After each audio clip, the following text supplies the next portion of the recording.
O 20º tema é autofagia filosófica, a mordação da filosofia com a verificabilidade. Está nesse livro que eu já mostrei inúmeras vezes, Jeremy Harwood, Filosofia, etc, etc. Eu estou até cansado de tanto falar no livrinho. 2010 na Grã-Bretanha, São Paulo, Planeta 2013 aqui. Nas páginas 140 e 141, ele fala de Rudolf Carnap, um dos lógicos. Então, 1890 a 1970, 79 anos entre datas, da Escola de Viena. Mais para baixo na página, o autor, Jeremy, fala assim: a exemplo de outros positivistas lógicos, Carnap norteou seu pensamento pelo chamado princípio da verificabilidade, entre aspas, segundo o qual uma declaração sintética só é significativa se puder ser verificada. Pegando na internet, a gente vê assim,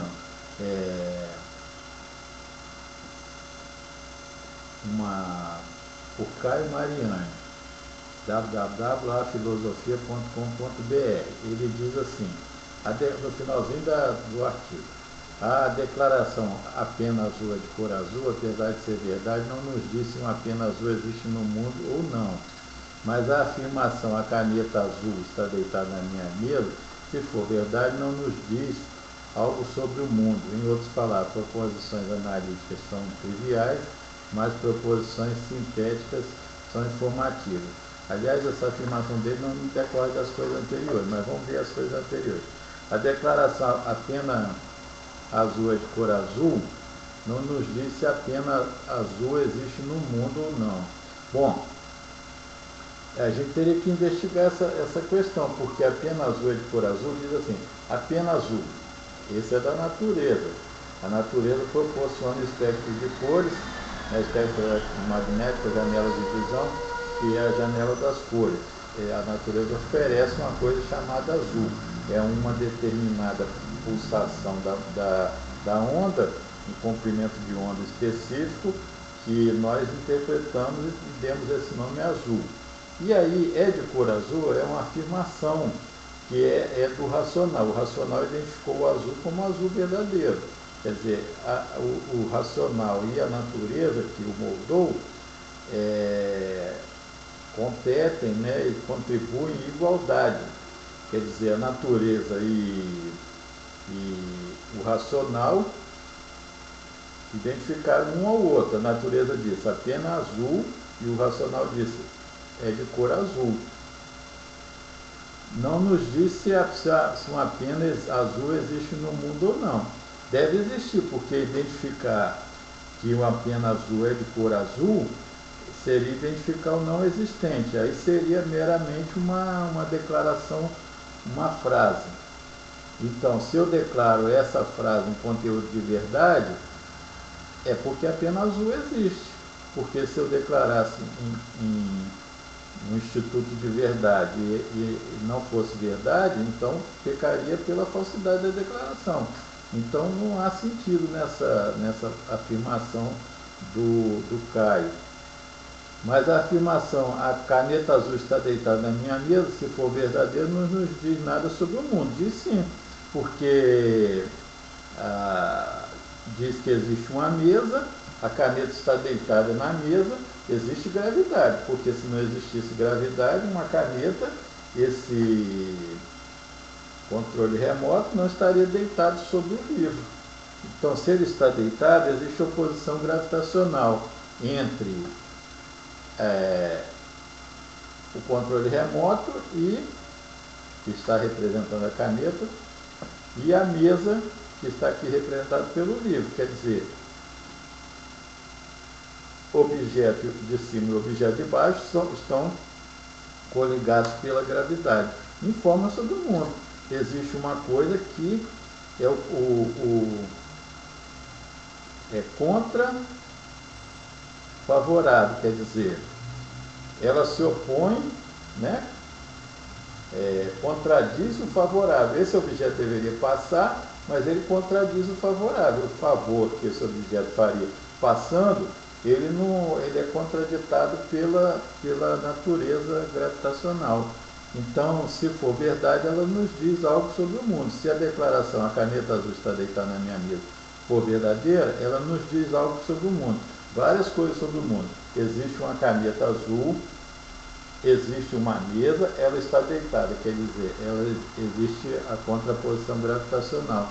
Então, de maneira nenhuma, essas coisas são tão fáceis de afirmar ou negar. Em outras palavras, proposições analistas são triviais e proposições sintéticas são informativas. Não necessariamente, porque o mundo, em primeiro lugar, é sinta-analítico, ele é sintético-analítico.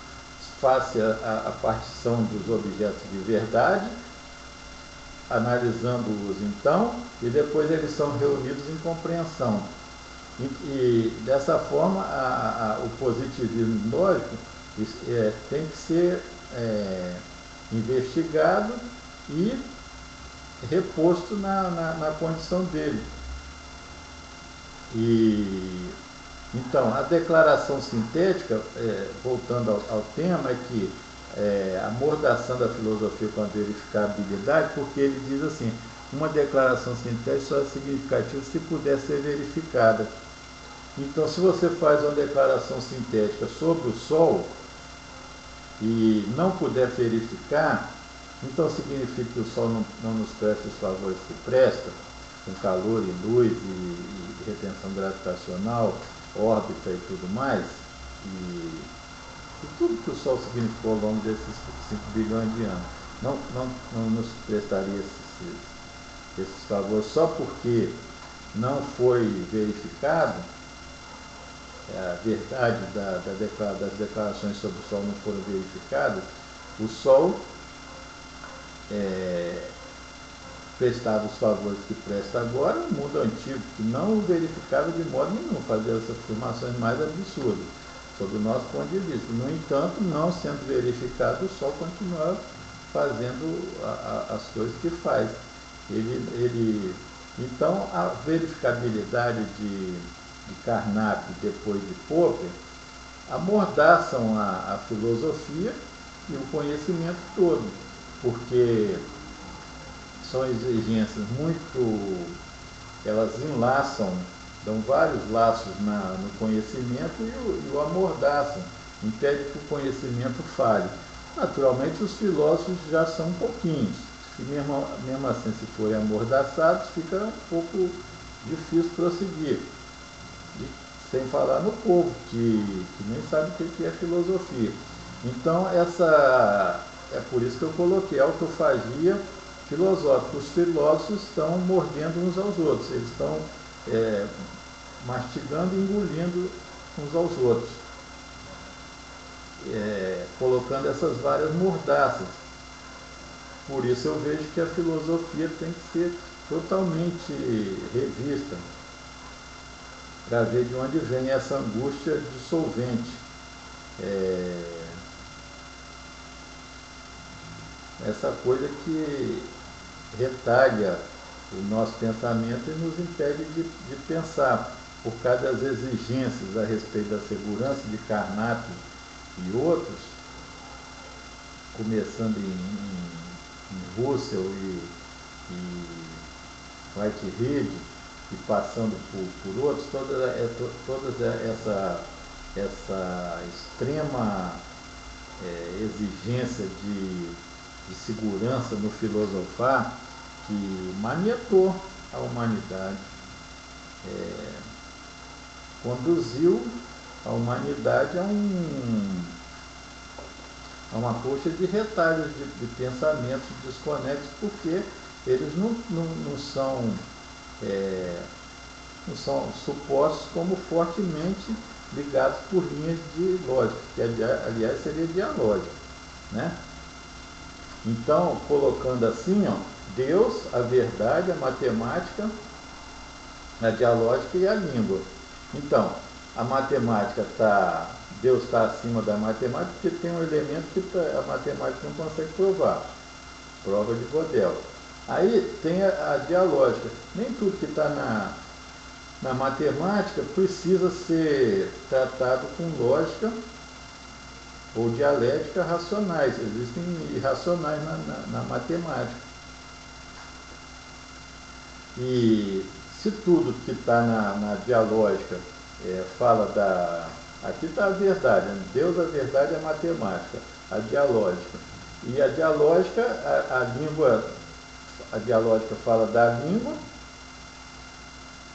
mas ele diz aqui, pois a lógica da ciência não é mais do que a sintaxe lógica da linguagem da ciência. Se a análise da linguagem da ciência bastasse para entender o universo, os cientistas não precisariam mais de universo. Bastava estudar o modo como eles falam. E é evidente que isso é incompleto. Então, a sintaxe da lógica dialógica, né, da linguagem da ciência, não basta para recompor o universo. É insuficiente. E porque a linguagem é o elemento de racionalidade que não atinge a plenitude da dialógica, que não é impeditiva da matemática, que não suplanta a verdade. Então as coisas precisam ser revistas.